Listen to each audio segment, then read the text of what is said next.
آپ لوگ موڈ میں یا موڈ میں نہیں ہیں؟ موڈ میں، موڈ میں، چلو موڈ میں۔ حضرت اقدس ابوالکلام آزاد رحمۃ اللہ علیہ ترجمہ پڑھاتے تھے۔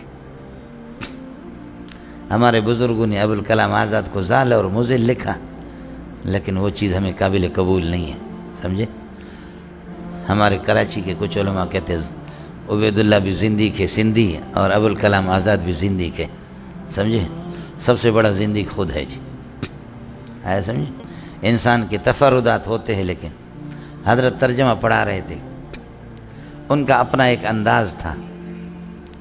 ہندوستان میں 2 مہینے ترجمہ مکمل کیا، آج منگل ہے، کل بدھ ہے، بدھ کو ترجمہ پورا ہونے والا تھا کہ ایک پٹھان آ گیا، آج منگل کو پٹھان آ گیا۔ منگل پٹھان نے کہا کہ حضرت میں افغانستان سے ترجمہ قرآن پڑھنے کے لیے آیا ہوں۔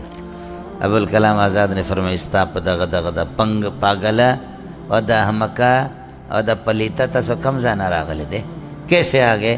اب ترجمہ میں 2 مہینے سے پڑھا رہا ہوں، کل پورے ہونے والے، اور اب تو آ گیا، تجھے اکیلے میں کون پڑھائے گا؟ تجھے اکیلے میں کون پڑھائے گا؟ اس نے کہا ناراض ہو جا، تو ابوالکلام آزاد ہے، لیکن میری داستان بھی ذرا سن لے۔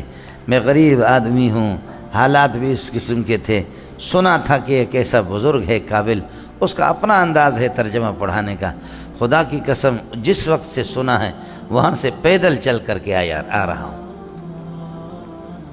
آگے تجھے رحم آ جائے یا نہ آ جائے یہ تیرا مسئلہ ہے، میرے پاس اشتہار تاریخ مارخ نہیں تھی، میں ان چیزوں کو نہیں جانتا کس تاریخ کو آپ شروع کرتے کس کو آپ ختم کرتے، لیکن جیسے میں نے سنا میں وہاں سے چل پڑا ہوں، پیدل یہاں ہندوستان آیا، مجھے اس رب کی قسم ہے۔ ابوالکلام کے آنسو آگے، رونے لگے، ٹھنڈا ہو گیا ابوالکلام آزاد، کہا صبر کرو، کل ترجمہ ختم کر کے لوگوں کو رخصت کر کے چھوڑ دیا، اور اس کو الگ ترجمہ شروع کرے، ایک آدمی کو پڑھاتے پڑھاتے 2-3 مہینے میں ترجمہ بھی پڑھایا، اس کے بعد اس کو پیسے بھی دیے، سمجھے؟ پیسے بھی دیے، کپڑوں کا بھی انتظام کیے، اور رخصت کر کے جب اس کو گاؤں بھیج رہا تھا تو ابوالکلام آزاد سینہ سینہ ملا کر کے رونے لگے، کہنے لگے ربا ابوالکلام آزاد کی باقی محنتوں کو، دینی محنتیں میری ہے یا نہیں ہے، ان کو قبول کر یا نہ کر، ہو سکتا ہے کہ ان میں ریا ہو، لیکن ایک آدمی کو کوئی ترجمہ نہیں پڑھاتا، یہ میں نے خالص آپ کی رضامندی کے لیے یہ ترجمہ پڑھا ہے، میری زندگی کے اعمال میں سے صرف ایک ترجمہ کو قبول کر لے، میری نجات کے لیے کافی، سمجھے؟ اس پر ابوالکلام آزاد بھی رویا اور وہ بھی رونے لگے، مول صاحب، سمجھے؟ کہا کہ میرے اس ایک ترجمہ کو قبول کر لے، میری سعادت کے لیے بہت بڑی بات ہے۔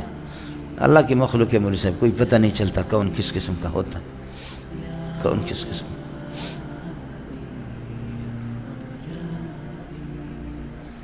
اس لیے علماء کی خوبیاں بھی ہوتی ہیں، سمجھے؟ حتی الامکان علماء پر حملہ نہ کرے آدمی۔